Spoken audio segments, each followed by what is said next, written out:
Hola, soy Sara Chamipeña, R1 de Medicina Familiar y Comunitaria, y voy a hablaros de la atención extrahospitalaria del traumatismo cráneoencefálico. Vamos a empezar definiendo qué es un traumatismo cráneoencefálico, como aquel impacto violento ejercido en la región craneal y facial. Con frecuencia, el traumatismo cráneoencefálico forma parte del contexto del paciente politraumatizado, siendo este todo aquel que presenta dos o más heridas traumáticas graves, periféricas, viscerales, complejas, que imprescindiblemente conlleven una repercusión respiratoria, circulatoria y que suponga un riesgo vital para el paciente, siendo por tanto prioritario una adecuada valoración y actuación frente al mismo. ¿Cómo podemos clasificar el traumatismo cráneoencefálico? En función de su gravedad, teniendo en cuenta la escala de Glasgow, función de la clínica, con, sin fractura craneal, en función de la patología, la concusión, contusión cerebral, lesión cerebral. Partiendo de la clasificación de Glasgow, la cual tendrá en cuenta la respuesta ocular, respuesta verbal, respuesta motora, tendremos una puntuación mínima de 3 hasta una puntuación máxima de 15. Y haciendo una clasificación según una gravedad leve, moderada o grave.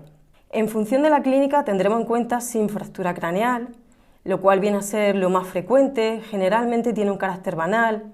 No suele haber una pérdida de conciencia ni alteraciones neurológicas en la exploración. Con fractura craneal podremos encontrar aquellos traumatismos en los que haya una fractura lineal, que suele ser lo más frecuente en el 80% de las fracturas. No suele haber una gran clínica, pero sí que ciertamente aumentan el riesgo de un hematoma intracraneal. Podemos encontrar también fracturas con hundimiento, la cual puede ser simple o cerrada, mientras permanece intacto el cuero cabelludo, o compuesta abierta, cuando éste queda lacerado. En estas últimas habrá un mayor riesgo de entrada de bacterias y por tanto de infecciones y meningitis. ¿Cuándo sospecharemos una fractura de la base del cráneo? Ante datos tan característicos como pueda ser la salida de líquido cefalorraquídeo, bien por nariz u oído, ante una equimosis periorbitaria, lo cual se suele definir como los ojos de mapache, una equimosis sobre la región mastoidea posterior al pabellón auricular. Aquí podemos ver algunas imágenes. Y según la afectación patológica tendremos una concusión o conmoción cerebral, la cual vendrá definida por una breve pérdida de conciencia, con un corto periodo de amnesia y una rápida y generalmente completa repercusión, que no suele dejar ningún signo neurológico acompañante. La amnesia postraumática puede ser retrógrada cuando es una amnesia previa a la lesión o puede ser anterrógrada cuando es posterior a la misma. La contusión cerebral suele definirse por el contacto entre la superficie cerebral y el interior craneal, lo cual puede presentarse como una alteración en el estado de conciencia, que puede ir desde una leve confusión hasta la gravedad de un coma, pudiendo llegar a presentarse deficiencias neurológicas focales. En un primer momento, en las 24-48 primeras horas, no se suele detectar en la TAC, pero sí que clínicamente se puede encontrar un Glasgow disminuido.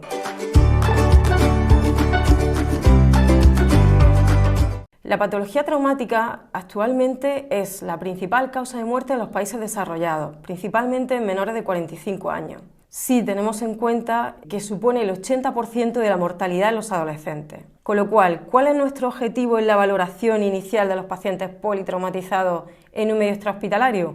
Es una valoración sistemática, que se realice de forma muy rápida, porque lo que se trata es de buscar aquellas causas que supongan un riesgo vital para el paciente, para que puedan ser tratadas de forma inmediata, realizar una adecuada inmovilización y facilitar un traslado lo más rápido posible a un centro especializado. Se podrían prevenir 1/3 de las muertes que ocurren en los pacientes politraumatizados graves si hubiera una adecuada asistencia prehospitalaria. Principalmente la valoración ABCDE. Entendemos por el A, la vía aérea. Imprescindible, comprobar la permeabilidad de la vía aérea siempre teniendo en cuenta un control cervical. Para ello, apertura de vía aérea, retiración de cuerpo extraño, aspiración y, si un paciente inconsciente, cánula de Guedel. B. Respiración. Identificaremos si hay ausencia, presencia de respiración, dificultad para oxigenar, neumotoras a tensión, abierto, hemotoras. ¿Con qué contamos? Ventilación, bolsa, mascarilla, si fuera necesario una intubación orotraqueal, toracocentesis, apósitos fijados por 3 lados, tubo de drenaje. La C. Circulación. Identificar lo más rápidamente posible ausencia de pulso, hemorragias masivas, signos de shock, taponamiento, fracturas de pelvis que supongan una gran pérdida de sangre. Para ello, RCP, control, compresión de hemorragia, fluidoterapia para reposición de fluidos, pericardiocentesis, movilización de pelvis. D. Exploración neurológica, valoración neurológica principalmente mediante escala de Glasgow. Detectar hipertensión intracraneal, si fuera necesario intubación orotraqueal, si nos encontrásemos con un Glasgow por debajo de 9 o un descenso muy rápido o signo de herniación, elevar cabecero, hiperventilación. Exposición, descubrir al paciente, identificar hipotermia, retirar ropa y calentamiento. El A, la vía aérea. Es imprescindible asegurar la permeabilidad de la vía aérea, siempre teniendo en cuenta el control de la columna cervical. Para ello, inmovilización de la misma. En aquellas personas que estén inconscientes, la lengua puede suponer una obstrucción total de la vía aérea. Debemos ver si hay vómitos, si hay sangre, si hay edema, que pueden suponer igualmente un compromiso de la vía aérea. En un paciente inconsciente, principalmente aspirar sangre, líquido, retirar un cuerpo extraño y, si fuera necesario, cánula de Gueber. Una ventilación muy ruidosa nos puede estar indicando la presencia de una obstrucción parcial, bien por lengua o material extraño, como ya hemos dicho anteriormente. ¿Cómo actuaremos de forma práctica para el control de la vía aérea? Si el paciente nos contesta con una voz normal, esto nos indicará que la vía aérea es permeable. En caso contrario, elevar barbilla, traccionar la mandíbula, sublusarla y extraer cualquier cuerpo extraño, mediante barrido digital o pinza, incluso aspiración de secreciones o vómito. Si con todo esto no fuese posible resolverlo, colocar cánula orofaringia. ¿Cuáles son las indicaciones de una intubación orotraqueal en pacientes con traumatismo cráneoencefálico? Una obstrucción de vía aérea superior, por un traumatismo maxilofacial severo, un Glasgow que quede por debajo de 9, haya criterios de cirugía, una hipotensión que no responde a tratamiento por debajo de 80, una hipoxia por debajo de 60 que no responde a tratamiento, tanto hiper como hipocapnia, presencia de convulsiones postraumáticas o agitación del paciente. En general, una intubación de secuencia rápida seguida de una parálisis farmacológica. ¿Qué debemos de considerar en todo paciente con traumatismo cráneoencefálico? Que pueda presentar lesiones cervicales. Por ello, cualquier maniobra que realicemos siempre debe realizarse bajo un adecuado control y inmovilización cervical. Para ello podemos contar con un collarín rígido. B. Control de la respiración. Importante, desvestir el tórax del paciente. Observar movimientos respiratorios, comprobar que hay simetría en los semitórax, integridad de la pared, la profundidad y la frecuencia de la respiración de nuestro paciente. De un 2 a un 5% de nuestros pacientes traumatizados podrán presentar fracturas cervicales, lo cual puede estar interfiriendo en una buena ventilación. Por tanto, imprescindible mantener una saturación de oxígeno por encima del 90%. No debemos ventilar de forma profiláctica, lo haremos en caso de un deterioro neurológico agudo o ante un incremento de presión intracraneal. Importante descartar neumotoras a tensión que necesiten drenajes inmediatos. La C, circulación. Debemos controlar cualquier hemorragia externa, aplicaremos una compresión directa, debemos valorar el shock hipovolémico. Para ello encontraremos signos muy característicos como son la taquicardia, una piel sudorosa, fría, un relleno capilar que supere los 2 segundos. Ante la sospecha de un shock, canalizaremos rápidamente 2 vías periféricas de grueso calibre y iniciaremos una reposición de volumen. Intentaremos utilizar un suero fisiológico, evitando sueros hipotónicos que puedan favorecer la presencia de edema cerebral. Es muy importante mantener una presión arterial sistólica por encima de 90 milímetros de mercurio, ya que de ello dependerá una buena perfusión cerebral. Debemos evitar la hipotensión como causa principal de lesiones cerebrales secundarias. El D, la valoración neurológica, mediante escala de coma de Glasgow principalmente. Una puntuación inferior a 9 nos indicará necesidad de intubación orotraqueal.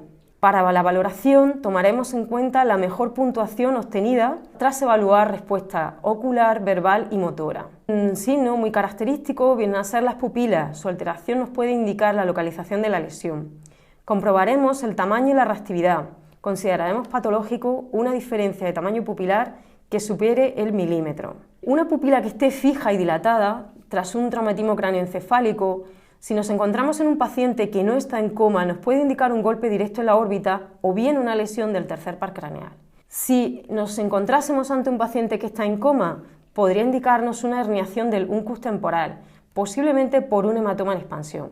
Debemos revisar también movimientos oculares, los reflejos oculocefálicos, oculovestibulares, observar que haya una buena movilización de las extremidades, que no haya presencia de déficits focales, una buena respuesta motora, que nuestro paciente es capaz de obedecer las órdenes y, por supuesto, la integridad de los reflejos osteotendinosos y presencia o ausencia del signo de Babinski. Aquí podemos saber alguna exploración de los reflejos.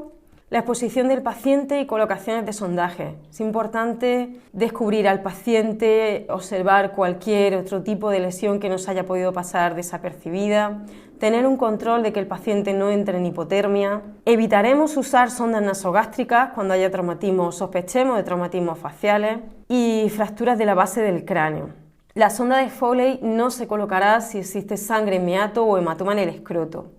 La colocación de sonda debe hacerse con un paciente sedado o analgesiado, siempre a la medida de lo posible para evitarle dolor.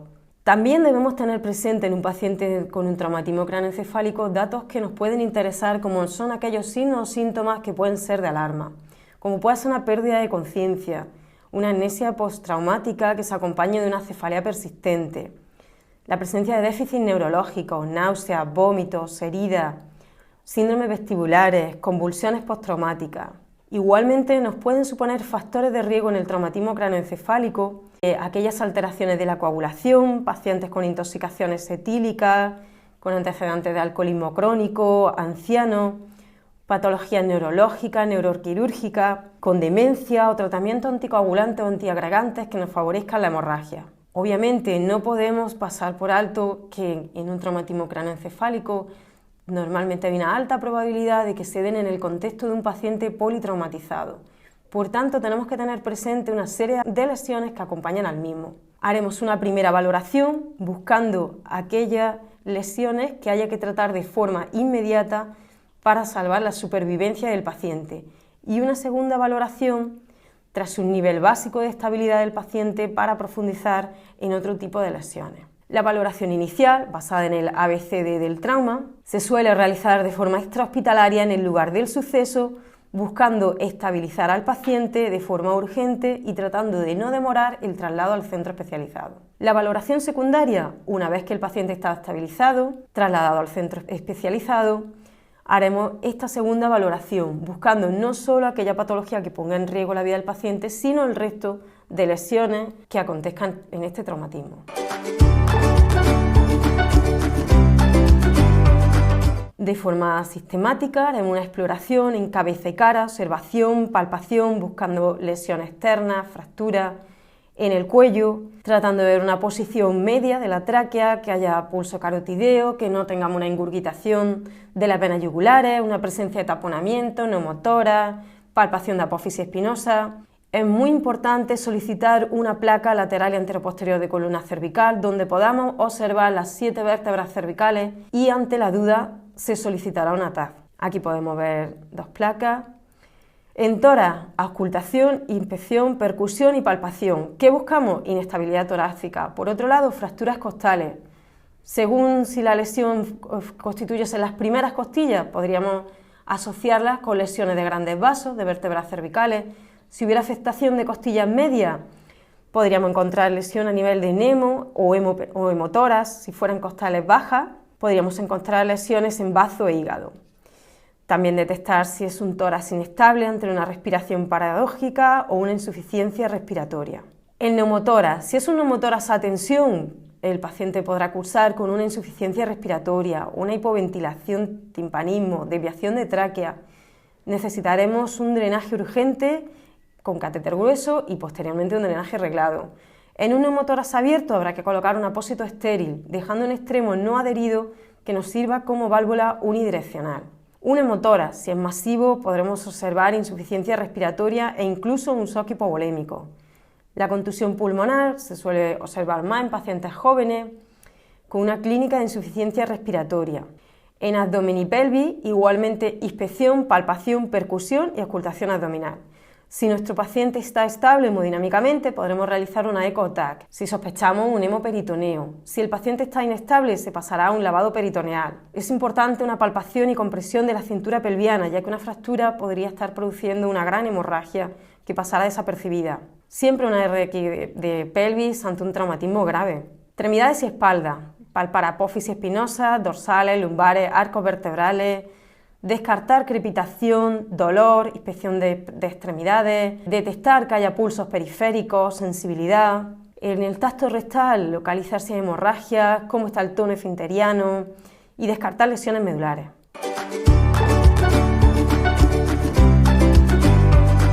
Podemos dividirlas en lesiones de cabeza y cuello, donde buscaremos las heridas del cuero cabelludo, el cual está compuesto por múltiples capas que, al ser muy vascularizadas, pueden desarrollar grandes hemorragias. En las fracturas craneales, por un lado, tenemos las lesiones faciales. Las fracturas de mandíbula son la segunda en frecuencia, tras las fracturas nasales. En más del 50% de los traumatismos se puede producir una rotura de mandíbula y lo más característico, una mala oclusión dentaria. En las fracturas nasales, signos muy característicos son las 3E, equimosis, edema y epistasis. Las fracturas de la línea media facial las podemos dividir en Lefort tipo 1, tipo 2 y tipo 3. En la tipo 1 encontraremos una separación horizontal del maxilar respecto al suelo de la nariz. En las tipo 2 encontraremos que incluye maxilares derecho e izquierdo y parte medial de suelo orbitario y huesos nasales. Y la tipo 3 habrá una separación total craneofacial. Las lesiones laringeas. Podemos observar que hay una contusión cervical, una pérdida de la prominencia del cartílago cricoides. Normalmente detectaremos un enfisema subcutáneo y ante una fractura laringea queda contraindicada una intubación endotraqueal, ya que este procedimiento podría alterar la producción de los fragmentos fracturados. Las lesiones encefálicas las dividiremos en conmoción cerebral y en hematoma intracraneal. La conmoción cerebral. El diagnóstico de conmoción cerebral se establece cuando nos encontramos con un paciente traumatizado que presenta una alteración transitoria de la función neurológica. Normalmente se acompaña de una amnesia postraumática, no siendo siempre imprescindible la pérdida de conciencia. Podemos encontrar otra serie de datos como mirada ausente, retraso de respuestas motoras, verbales, confusión, y la TAC craneal, especialmente en un primer momento, suele ser normal. Datos de cefalea, mareo, náusea que se cronifiquen en un paciente pueden dar lugar a un síndrome postconfusional. El hematoma intracraneal. El hematoma intracraneal lo dividiremos en un hematoma epidural. Los epidurales suponen un 2% de los traumatismos craneoencefálicos que llegan a requerir un ingreso hospitalario. Suelen ser debido a un golpe de baja frecuencia sobre el hueso temporal. Su fractura puede lesionar la arteria meningea media, lo cual da lugar a una gran hemorragia arterial entre la dura madre y el cráneo. Suelen tener una morfología en lente biconvexa, y el principal riesgo de este tipo de hematomas suele ser el efecto masa en extensión que producen, ya que por norma general no suelen dar lugar a un daño directo sobre el encéfalo. Su historia suele clásicamente tener una evolución que consiste en una inicial breve pérdida de la conciencia, con una posterior recuperación de la misma, lo que viene a llamarse el intervalo lúcido, que es característico, aunque no exclusivo, de los hematomas epidurales, ya que solamente está presente en un tercio de los pacientes. Durante este intervalo, el paciente puede estar más o menos orientado, nubilado, confuso, pudiendo presentar cefalea, para posteriormente sufrir un deterioro rápido de conciencia. Cuando el nivel de conciencia se deteriora, podemos observar en la exploración una pupila que está dilatada y resectiva, ipsilateral al lado del impacto.